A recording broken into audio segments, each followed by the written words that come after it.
Кратово доби мултинаменски спортски центар. Со инвестиција од Министерството за спорт, учениците, но и сите љубители на спортот добија терен за фудбал, одбојка, но и тератана на отворено. Игралиштето е застапено со фудбалско игралиште, игралиште за одбојка, современа фитнес зона и трибински простор.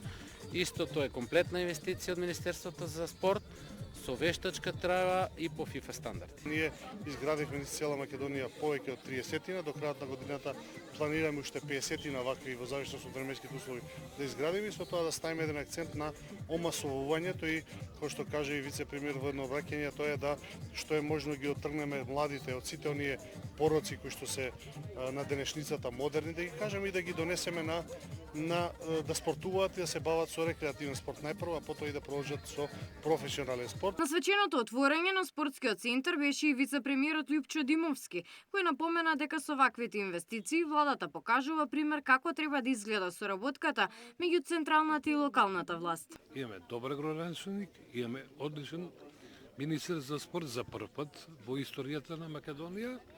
Резултатите за неполна година ги гледаме на секаде низ Македонија, еве сега и во Кратово. Тоа е дел од политиката на владата. Прво да се воспостави таа многу тесна соработка со општините, со локалната самоуправа, значи со самите граѓани. На Ристовски и Димовски им беа доделени и благодарници за заложбата на оваа инвестиција. Габриела Лескова, Сител телевизија.